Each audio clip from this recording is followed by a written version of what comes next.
পেঁয়াজটাকে ওরকম কুচিয়ে নিতে হবে, গ্রিন চিলিটাকে কাঁচা লঙ্কাটাকে কুচিয়ে নিতে হবে। কুচিয়ে নিয়ে এর মধ্যে বেসন একটুখানি কর্নফ্লাওয়ার দিয়ে এটাকে ভালো করে মাখতে হবে, গোলমরিচের গুঁড়ো ভাজা মশলা টশলা দিয়ে মেখে তারপরে পকোড়া বানাতে হবে।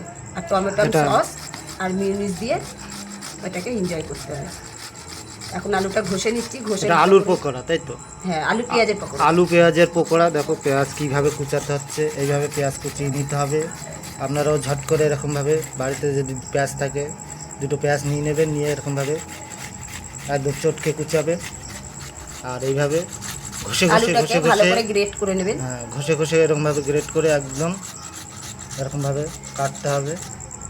করে নিয়ে খোসাটা ফেলবেন না, খোসাটার জন্য ক্রিস্পি হবে, একটু মুচমুচে থাকবে। এরকম করে নেওয়ার পরে একটু ধুয়ে নেবেন, তাই তো?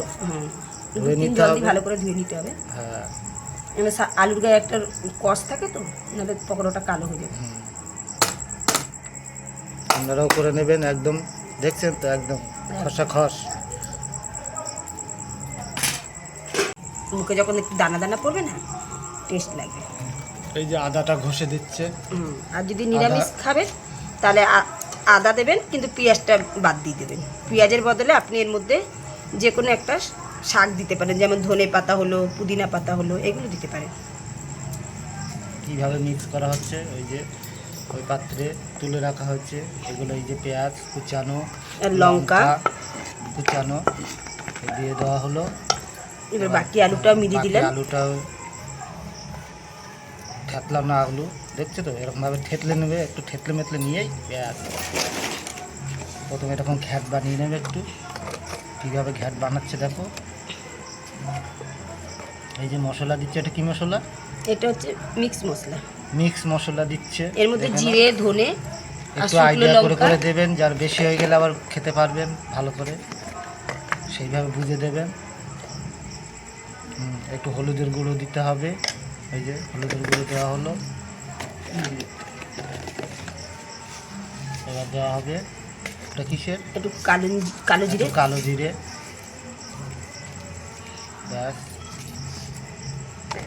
কালো জিরে দেওয়া হলো।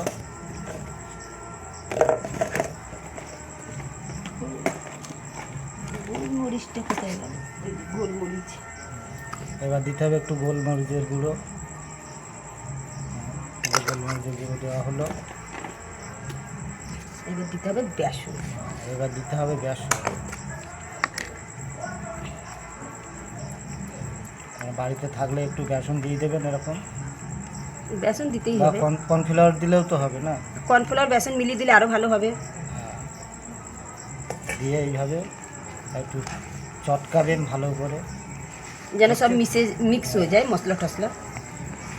জল দেবেন না আগে, প্রয়োজন পড়লে পরে জল দেবেন। এভাবে একটু চটকে মটকে নিতে হবে। এখনো নুন দিইনি, কিন্তু নুন দিলেই জল ছেড়ে দেবে।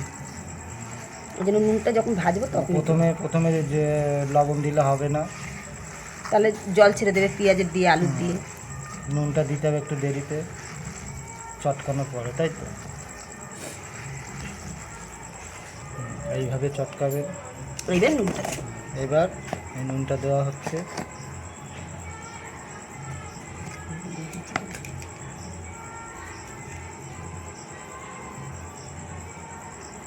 পরিমাণ মতো দিয়ে দেবেন। ব্যাস,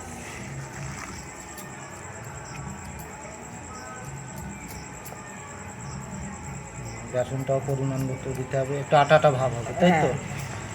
মাখতে মাখতে দেখতে হবে এই চটকানোর সময় যে আটা ভাবটা চলে এসছে কি না, নাহলে আবার পকোড়াটা ঠিক জুট হবে না। এইভাবে মাখতে হবে।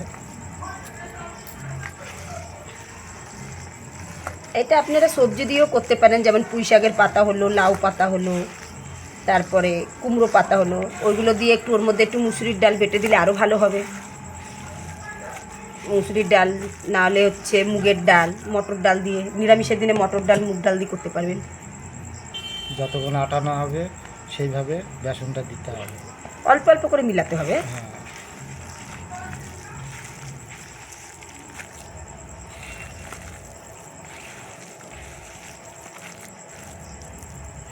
এবার হয়ে গেছে।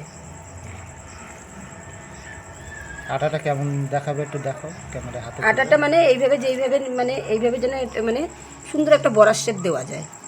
এরকম চ্যাপটা করেও দিতে পারে মানুষ, এরকম ছোটো ছোটো করেও ভাজতে পারে ফুলুরির মতন, কিন্তু চ্যাপটা করে দিলে বড়াটা খেতে ভালো লাগে, মুচমুচেটা বেশি হয়। এবার সেঁকে নিই, তারপর আবার আসছি ফিরে, তেলটা গরম করতে বসিয়ে দিচ্ছি।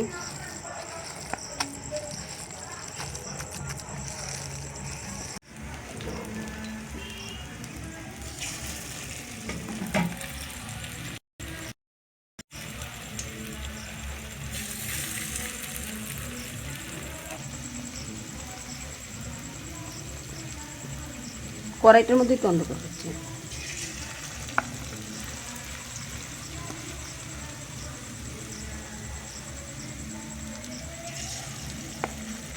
বড় হয়ে গেল।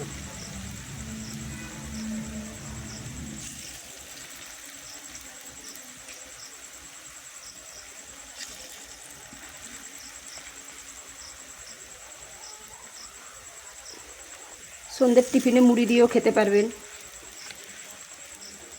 একটা দারুণ রেসিপি এটা। ভালো লাগলে লাইক শেয়ার এবং কমেন্ট করবেন।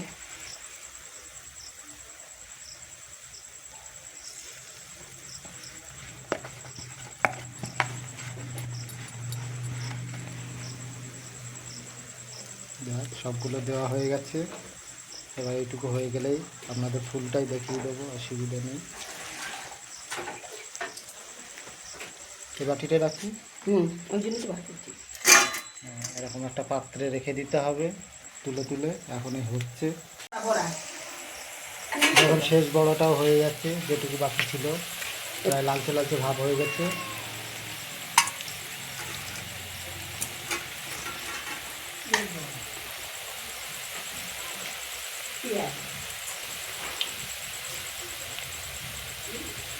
আলু